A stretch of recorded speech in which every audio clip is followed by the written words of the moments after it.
Dalam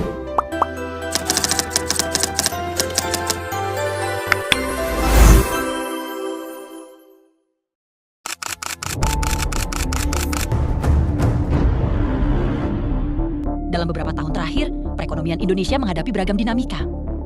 Mulai dari pertumbuhan PDB, fluktuasi konsumsi, perubahan suku bunga, hingga tekanan eksternal seperti pelemahan kurs dan defisit transaksi berjalan. Untuk memahami semua fenomena ini, kita bisa menggunakan model pertumbuhan terkendala, yaitu pertumbuhan ekonomi tidak hanya ditentukan oleh kemampuan ekonomi untuk tumbuh, namun juga oleh berbagai batasan atau konsen yang membatasi lajunya.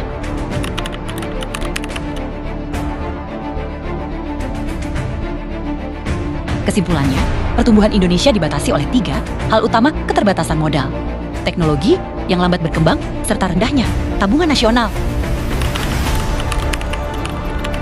Ekonomi Indonesia bergantung pada konsumsi rumah tangga. Belanja konsumen seret bisa berdampak pada laju roda ekonomi.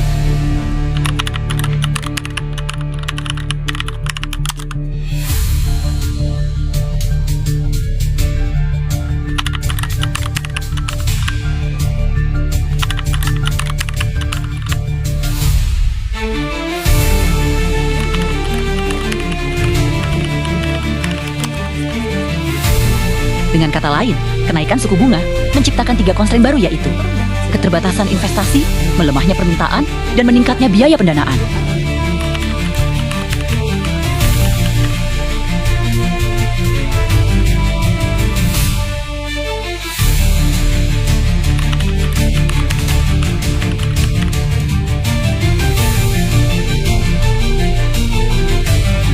Ketika rupiah melemah, impor bahan baku menjadi lebih mahal, biaya produksi naik, dan kapasitas industri melemah.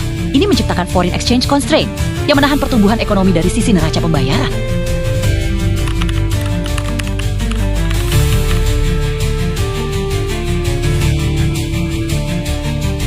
Akibatnya, pertumbuhan melemah, defisit transaksi berjalan meningkat, dan sektor eksternal menjadi sumber constraint utama. Solusi, diversifikasi ekspor dan peningkatan nilai tambah.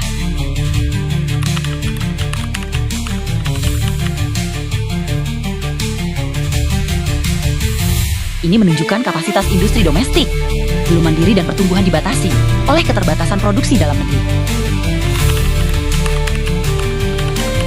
Ketika permintaan tumbuh lebih cepat daripada supply, harga akan naik. Inflasi juga mengurangi daya beli dan menurunkan daya saing ekspor.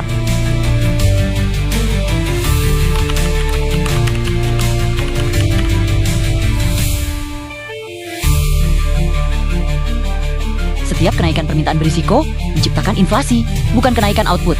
Pertumbuhan hanya bisa datang dari satu sumber, kenaikan produktivitas.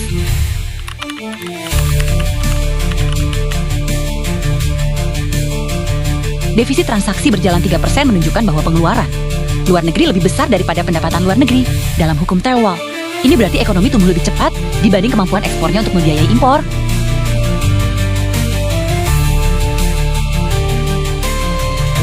Dari seluruh fenomena ini, kita dapat melihat bahwa pertumbuhan ekonomi Indonesia bukan hanya ditentukan oleh konsumsi atau investasi, tetapi juga oleh berbagai constraints mulai dari modal, teknologi, kapasitas produksi, hingga ketersediaan devisa.